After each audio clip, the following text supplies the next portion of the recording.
नमस्कार दोस्तों, मैं निखिल भारद्वाज स्वागत करता हूं आपका आपके अपने प्रॉपर्टी शो में, जिसका नाम है real estate with Nikhil Bhardwaj. जहां पर हम बात करते हैं प्रॉपर्टी से जुड़ी टेक्निकलिटीज, प्रॉपर्टी से जुड़ी कमर्शियल चीजें और प्रॉपर्टी से जुड़ी लीगल बातें। यहां पर आज हम बात करने वाले हैं सुपर एरिया, कवर्ड एरिया और कारपेट एरिया की। चलिए शुरुआत करते हैं। पहला, देखिए, अब मैं आपको इंट्रोड्यूस करता हूं आज इस टर्म के बारे में, कारपेट एरिया, सुपर एरिया। और ये पर्टिकुलरली आपके लिए इंपॉर्टेंट है अगर आप एक रियल एस्टेट स्पेस में डील करने जा रहे हैं, जो either it is a commercial in nature, अगर आप किसी मॉल में कोई स्पेस सिक्योर कर रहे हैं, या आप कोई रेजिडेंशियल फ्लैट किसी सोसाइटी में अगर ले रहे हैं, तो आपको ये दोनों ही केसेस में आपको ये डेफिनेशंस को जानना बहुत जरूरी है। Carpet area, super area crucial terms होती हैं जो आपके इवेंचुअली आपके पॉकेट को इंपैक्ट करती हैं। देखते हैं, क्या समझते हैं कैसे। Reference to the real estate regulation and development act 2016। तो रेरा के बारे में हम लोग पहले भी बातें कर चुके हैं, लेकिन फिर भी थोड़ा सा मैं एक रिकैप आपको दे दूं। 2016 से पहले जो रियल एस्टेट की मार्केट थी वो रेगुलेटेड मार्केट नहीं थी, but after 2016 and government introduces this RERA act, उसके बाद बहुत सारी चीजें रेगुलेटेड हो गई हैं, जिसमें एक carpet area is one of the crucial term which actually is going to impact, which actually prevents in landing into troubles. ये बायर और इन्वेस्टर्स को इन्फॉर्म डिसीजन लेने में मदद करता है। And finally, after exploring this definition, I am sure that you can save some money out of it. और इसमें आपकी जो पॉकेट है उसको कुछ ना कुछ इस पे जरूर एक रिलैक्स मिलेगा, और at least you will have understanding that why any particular charge is being levied to you. आपको किसी पर्टिकुलर पेमेंट को क्यों देना है, किस लिए देना है, वो आपको चीजें आज सारी क्लियर हो जाती हैं। चलिए आगे बढ़ते हैं। अब हम इसमें देखिए, carpet area is a basic term, जैसा नाम से पता लगता है, as it comes from the name itself. Carpet area एक वो एरिया है जहां पर आप अपना किसी प्रॉपर्टी में कारपेट प्रैक्टिकली डाल सकते हैं। अगर मैं डेफिनेशन की बात करूं इसकी, रेरा एक्ट में सेक्शन 2 सब क्लॉज के में आपको इसकी डेफिनेशन मिलती है, जो ये बोलता है net usable area of the floor और एक्सक्लूसिव बालकनीज या एक्सक्लूसिव वरांडाज या एक्सक्लूसिव टेरेस गार्डन और आपके इंटरनल एरिया, ये 3-4 चीजें आपके कारपेट एरिया में कवर होती हैं। इसमें जो चीजें कवर नहीं होती हैं वो आपका एक्सटर्नल वॉल आपके फ्लैट की जो होती हैं वो इसमें कवर नहीं होती, या आपकी कमर्शियल स्पेस की यूनिट की जो एक्सटर्नल वॉल्स होती हैं वो इसमें कवर नहीं होती। और इसमें कॉमन एरियाज की चीजें, आपकी लिफ्ट, लॉबीज, पार्क, जिम्स, ये सारी चीजें इसमें कवर नहीं करती। अगर मैं आपको इसको एक डायग्राम पे दिखाना चाहूं, so this something I captured from internet. There is a disclaimer, this is not my image, but yes, it is good for justifying it for the purpose of education only. Bedroom, balcony, dining, toilet, kitchen, आप ये जो yellow वाला area देख रहे हैं, इसमें this is something which is your carpet area. और ये जो वॉल्स आप देख रहे हैं ग्रे हैं, this is not covered in carpet area. अब मैं कवर्ड एरिया की तरफ चलता हूं, so that things become more clear to you as we move down the line. Covered area, first of all let me tell you, there is no term defined such as covered area as per RERA act at least. RERA 2016 में covered area का specifically कहीं जिक्र नहीं है। On the contrary, transactions को carpet area पे करने के लिए बहुत सारी जजमेंट्स हैं माननीय सुप्रीम कोर्ट के द्वारा, तो वहां पर हम इसको देखेंगे कि अदरवाइज कमर्शियल टर्म में इसका प्रैक्टिकली इसका यूज होता है, और देखते हैं कि इसमें क्या क्या चीजें आपकी कंसिडर होती हैं। 3 चीजें हम पहले ही इसमें कवर कर चुके हैं कि आपकी इंटरनल वॉल, आपकी इंटरनल बालकनीज और आपका जो नेट यूजेबल एरिया है वो आपका कारपेट एरिया में कवर होता है।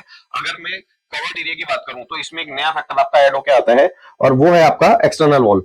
एक्सटर्नल वॉल आपके प्रेमाइसेस की कवर्ड एरिया के अंदर डेफिनेशन काउंट होती है for all practical calculation purposes.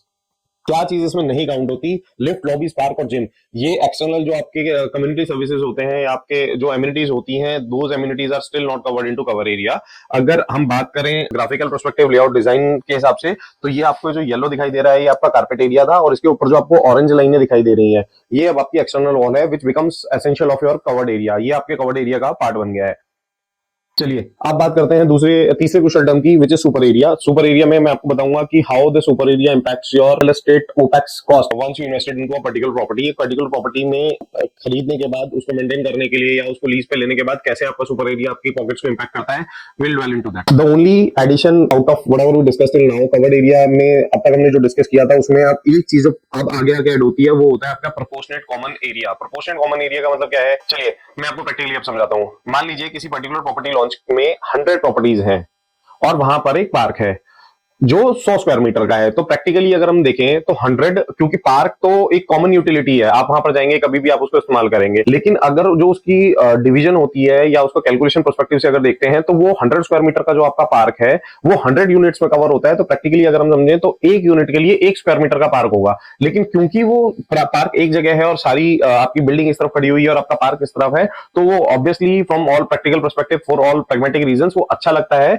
और वो यूजेबल भी होता है, लेकिन उसकी जो लोडिंग होती है वो फिर बचे हुए आपके एरियाज पे आती है। और this is where the cams comes into play. आपका जो आपके प्रमोटर्स होते हैं आपको जो कैम चार्ज करते हैं वो यूजुअली आपके सुपर एरिया पे चार्ज करते हैं, क्योंकि कैम का मतलब ही होता है कॉमन एरिया एग्रीमेंट, और जो वहां पर फिर आपके कॉमन एरिया की जो मेंटेनेंसेज होती है वहां पर वो सारी चीजें कवर होती हैं। इसलिए सुपर एरिया आपको जानना जरूरी है। आपके कारपेट एरिया में, फिर उसके बाद आपके कवर्ड एरिया में, और फिर उसके बाद आपके सुपर एरिया में प्रैक्टिकली काफी फर्क होता है, लेकिन commercially and from economic perspective you need to know these terms. Lift, lobby, spark, gym, जैसा कि मैंने आपको बताया कि जो कॉमन एमिनिटीज हैं अब वो आपके फ्लैट का हिस्सा बन जाती हैं when you start paying or the promoter start implicating you for these charges। वहां पर आपकी जो लोडिंग होती है वो आपकी लोडिंग आपके कारपेट एरिया के प्रोपोर्शनेट सुपर एरिया के हिसाब से आपको लोडिंग होती है। मैं आपको अब एक इमेज में आपको तीनों इमेज एक साथ रख के दिखाता हूं ताकि आपको फर्दर क्लैरिटी मिले। देखिए, ये आपका कारपेट एरिया है, ये आपका बिल्टअप एरिया है या कवर्ड एरिया है, ये आपका सुपर बिल्टअप एरिया या आपका सुपर एरिया है। Carpet area yellow line, grey line, this is not included in carpet area.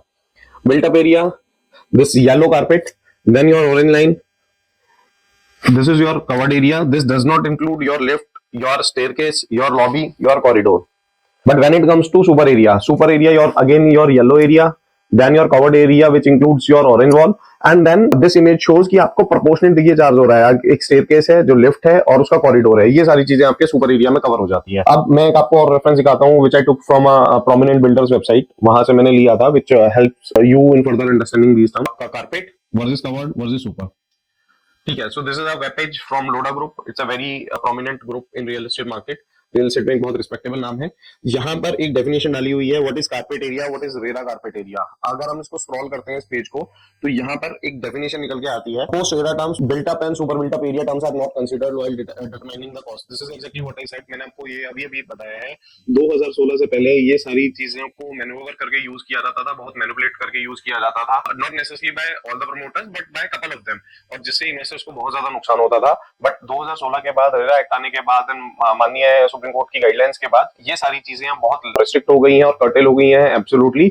अब आज की अगर हम सिनेरियोज में बात करें तो वहां पर ये जो आपकी कमर्शियल कैलकुलेशंस होती हैं प्रोजेक्ट की, वो आपके सुपर एरियाज के हिसाब से नहीं होती हैं, वो सिर्फ कारपेट एरिया के हिसाब से होती हैं। हाँ, कैम में कुछ हद तक वो लोग कैम कंसिडरेशन के लिए सुपर एरिया को लेते हैं, लेकिन but for selling of the property this is never count and this is never consider. तो चलिए, आज के लिए इतना ही। मैं उम्मीद करता हूं कि आपको आज एक नई चीज के बारे में जानकारी मिलने में मदद मिलेगी, और मैं आपसे फिर मिलूंगा अपने इसी शो में अगली किसी रियल एस्टेट के किसी अहम जानकारी को लेके। तब तक के लिए धन्यवाद।